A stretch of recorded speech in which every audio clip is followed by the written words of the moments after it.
Welcome to the wonderful adventures of Dillard Taunt. This is going to be a challenge run of Baldur's Gate 3, where I try to beat the game in tactician mode with two small caveats. First, I have to make sure that I'm getting a level in every single class as I progress throughout the game and not using withers to respec. Second, I have to do the same for all of my companions. It sounds simple enough, but apart from the obvious of not being able to get a lot of very high level spells, this is also going to cut me off from getting any ability score increases, any extra attacks in my martial classes, and as the cherry on top, I'm going to beat this game without using any cheese or exploits.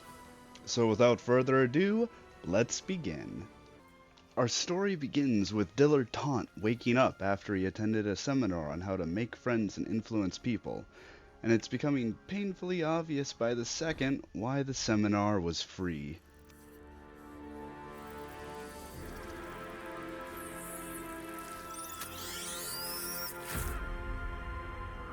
And here we meet the hero of our story proper, Dillard Taunt. We are completely dumping his strength and intelligence for two reasons. One, intelligence, we'll be able to get a headband early on to compensate for that, and strength has a lot of potions and items that can help to increase it. In the meantime, since there's only one chance we're going to have for an ability score increase that I'll go over later, we're keeping everything at an even number besides charisma. We've taken Rogue as our class so we can get expertise in both deception and persuasion. We're hoping to talk our way out of our more difficult encounters, and the sneak attack also doesn't hurt for a little extra damage early on. We are going to be sneak attacking a lot of our foes. When it comes to the creation of our Guardian, for reasons I won't disclose right now, I'm a little bit petty. So, I tried to make them as hideous as possible. That being said, this game does make it relatively hard to actually make ugly characters. Still, I'm pretty happy with the final product. Now, the seminar may not have gone as Dillard hoped or intended it to, but he still saw some opportunities. Here he was in a new ship, in a new land, and he was a complete stranger to everyone around him. He could really go and reinvent himself and start meeting those new people and making those new connections that he dreamed about. So when Dillard heard a voice calling for help from the upper floors, he wasted no time in rushing to their rescue, eager to make a new friend on this strange and perilous ship. Unfortunately, it was starting to look like his new friend might be a little worse for wear. Still, he wasn't one to judge people by appearances, so when the brain started talking to him and asking for help, he was still willing to lend a helping hand. Before they return! They return.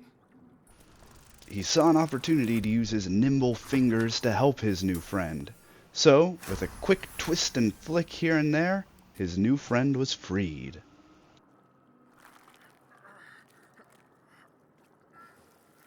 The brain lifts from the skull, but you notice an opportunity. You could cripple the strange creature, making it more subservient, should it prove Dillard its was way. absolutely repulsed by this intrusive thought. He would never do anything to harm one of his friends and someone who relied on him. We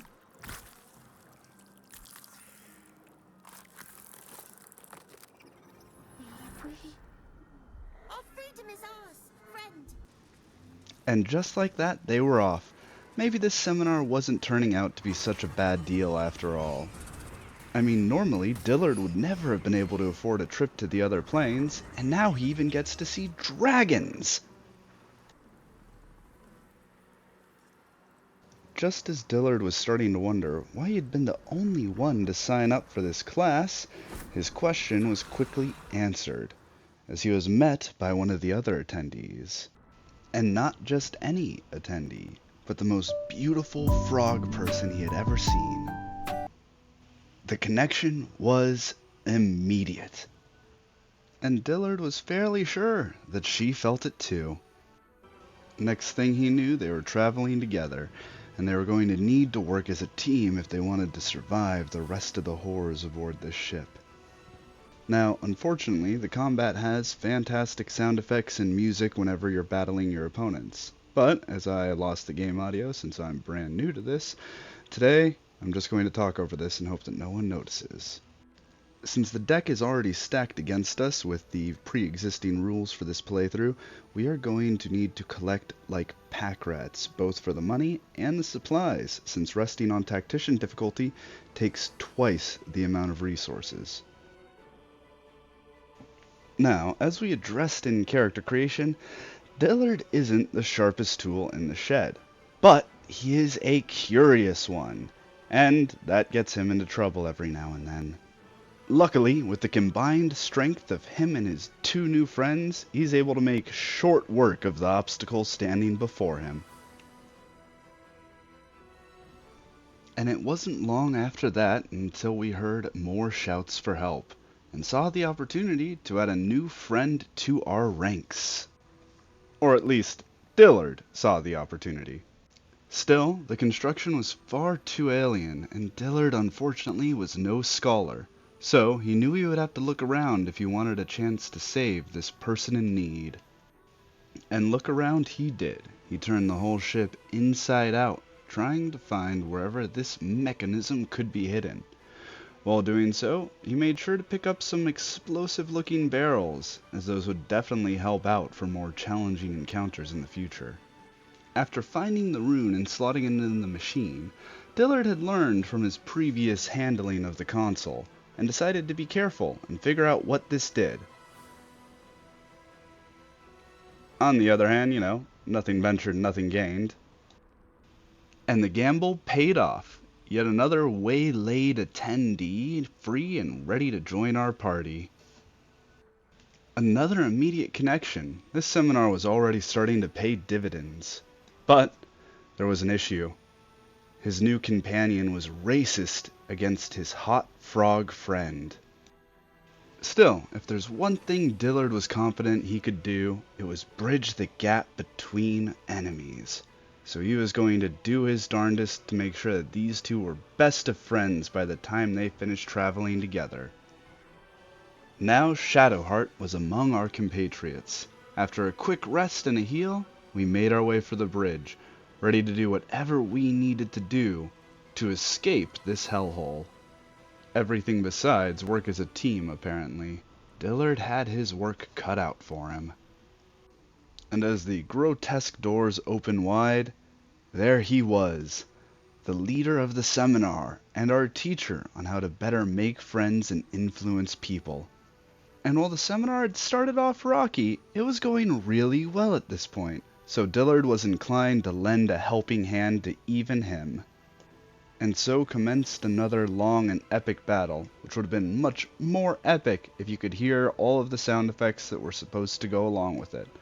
And, since you can't, and this goes on for a good portion, I will make sure that I do my best to fill in the gap. Grab. Grab. Jump. Grab. Shoot. Hit. With psychic powers. Stab. Sneakily. Stab again. Critically. Ah! Get hit. Ah! Loot, because there's always time for treasure. More psychic energy.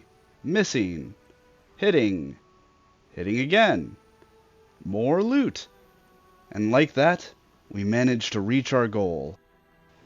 Luckily, Shadowheart had her nautiloid piloting license, and quickly put the tentacles together to make sure that we could jump back to Faerun. Unfortunately, a red dragon showed up, and, not understanding that this was in fact not powered by steam or fire, unhelpfully blew fire all over the cockpit. As the ship teleported and Dillard stumbled about, he came face to face for the final time with his teacher and mentor. But before he was able to say his heartfelt thanks, he was thrown from the ship. Dillard took in his surroundings as he found himself on an unfamiliar beach. His top priorities were finding resources for his own survival, and of course, to find his friends from the ship.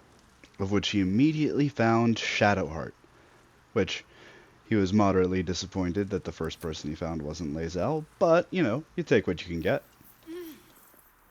You're alive. I'm alive. How is this possible? Dillard was never one to get hung up on details. True. Seems like we're the lucky ones, judging by all the corpses strewn about. You might want to reconsider calling her a friend. Looks like she ran off without us. Dillard wasn't having any of that. They had become friends while aboard the ship, and he wasn't about to abandon her to whatever fate she had found on this First beach. things first. We need supplies, shelter, and most of all, a healer. We might have escaped, but we still have these little monsters in our heads. No argument there. It was time to get moving. Lead the way. And so Dillard started to do his part in cleaning up the beach. After all, he may have been partly responsible for all of this trash and other assorted things to be found on it. And after all, it was unlikely that any of the folks here were going to find much use for these possessions any longer. And it wasn't long before they encountered one of their first obstacles. More of the brains from the ship, but these ones seemed decidedly less friendly. So Dillard was going to put all of his roguish training into use and make sure he got the drop on them. Luckily, thanks to that sneaky tactic, as well as the divine powers that Shadowheart wielded, they made short work of these brainy bunch. Now, as you can see there, that fight was enough to get everyone up to their second level. But I'm going to hold off on leveling anyone up until after I've assembled at least a full party of 4. And once again, Dillard's curiosity got the better of him as he saw a large, swirling purple portal emanating an ominous energy, which obviously meant that Dillard's first instinct would be to touch it.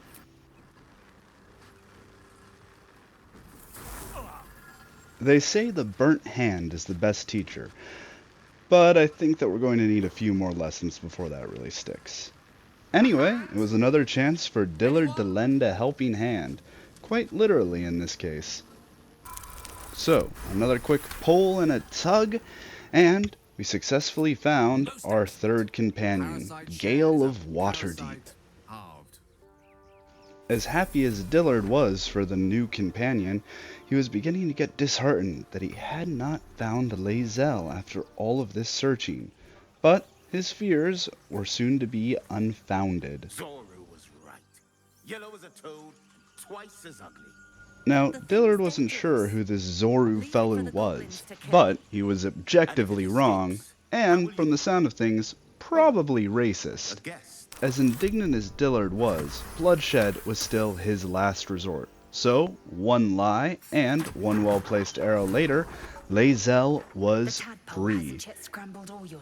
She was so grateful she called him auspicious, and she was just as beautiful as he remembered. And almost equally exciting, she apparently had a cure. So obviously, when she said join me, immediately. And goddammit, Shadowheart, we don't care. And with the addition of Lae'zel, we had our 4 party members, and we were ready to do our first level up. For Dillard, we're going into the Bard to take advantage of his high charisma. Also, Minor Illusion is very good for placing enemies where we need them to go, and Fairy Fire will help us out against all of the invisible enemies that we are going to face. Shadowheart was moved into Druid to take advantage of her high wisdom and keep her as a healer for as long as possible. We are going to need it. Gale was put into Rogue, not only to get the advantage of the sneak attack, but the expertise in his intelligence-based abilities.